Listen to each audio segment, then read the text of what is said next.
It is with immense pride and a deep sense of duty.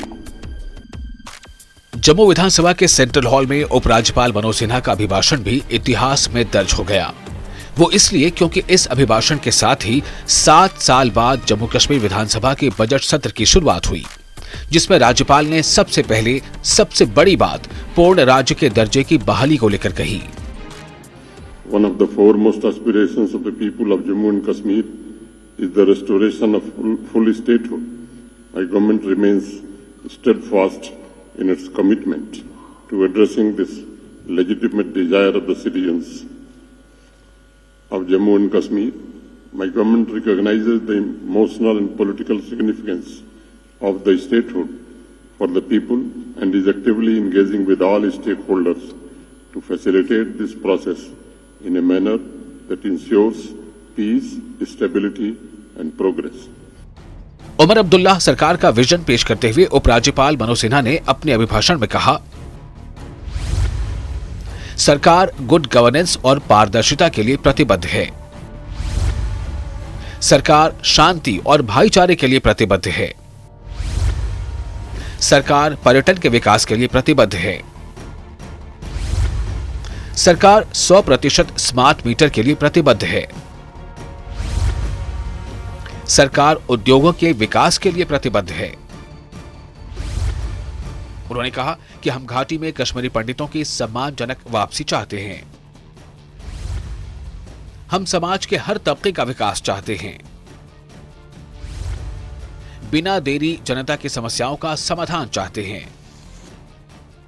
My government is committed to the dignified rehabilitation of Kashmiri migrants back into the valley by ensuring a safe and secure environment.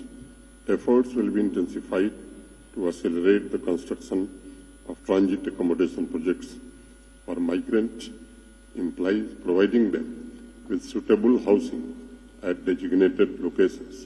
These initiatives reflect our dedication to restoring confidence, fostering inclusivity and ensuring a stable and prosperous future for all communities in Jammu and Kashmir. सदन में उपराज्यपाल के अभिभाषण से पहले अवामी इत्तेहाद party के विधायक और इंजीनियर रशीद के भाई खुर्शीद अहमद ने धारा 370 के समर्थन में सदन में पोस्टर लहराया और फिर सरकार पर सवाल खड़े करते हुए वॉकआउट कर गए। तो हम चाहते हैं कि 370, 35 से और स्टेटहुड को लेके जो है हमने एलजी साहब के सामने अपना एहतजाज दर्ज किया और साथ ही साथ हम चाहते हैं कि मखनदीन और वसीम की फैमिलीज को जो है उनको इंसाफ मिले। चल रहा है, हमने जो है अपना एहतजाज दर्ज किया और हमने वॉकआउट किया है, हमने बाइकआउट किया उनके सेशन का। वहीं 370 की बात करते हुए पीडीपी ने अभिभाषण को निराशाजनक बताया, जिस पर एनसी ने पलटवार किया तो बीजेपी ने कहा कि अब 370 पर बात करना ही असंवैधानिक है। सबसे बड़ा जो मसला यहाँ पर है पॉलिटिकली वो 370 का है। तो I think there was no mention of article 370, there was no mention of political prisoners, there was no mention of verification, dropping the cases of youth of Jammu and Kashmir, shifting the prisoners from outside to local jails. तो जो basic political issues हैं पिछले 5 साल में भी हमने जो governor साहब के एड्रेस देखे तो it was similar since there is a popular government. तो हमें लगा कि पॉलिटिकल इश्यूज पे भी बात होगी, अनफॉर्चुनेटली वो इसमें ड्रॉप्ड आउट है। असेंबली में आ जाए, हम उनको समझाएंगे ये कितना इम्पोर्टेंट टॉपिक है और ये कितना इम्पोर्टेंट मसौदा है। इसमें तरीका है, असेंबली में ये पेश होगा, असेंबली में भी डिस्कशन होगा, डिस्कशन पे बातें होंगी, उसके बाद पीडीपी ने तो अभी पढ़ा नहीं तो कहाँ से उनको पता है। वो कह रहे हैं लोगों के मसले मसाइल उसमें रिफ्लेक्ट होंगे, उनको कैसे हल करना है, ये सबसे बड़ी बात है जो गवर्नर साहब ने खुद भी एग्री किया। हमारा सबसे बड़ा मेन मुद्दा तो वही है पहले, और उसकी ओर उन्होंने इशारा किया है, हम उस पर प्रोसेस में लगे हुए हैं। और ये भी उन्होंने एग्री किया है कि आज 7 साल के बाद लोकल नुमाइंदों की जो सरकार है, हाउस है, वहाँ ये डिलिब्रेशन होगा, वहाँ ये डिबेट होगा। पीडीपी की जमीन खत्म हो चुकी है, पीडीपी का आधार खत्म हो चुका है, उन्हें कोई मुद्दा नहीं है।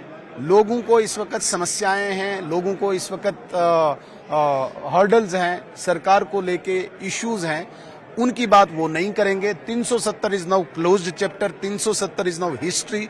इस पे बात करना मुझे लगता है कि अनकॉन्स्टिट्यूशनल है।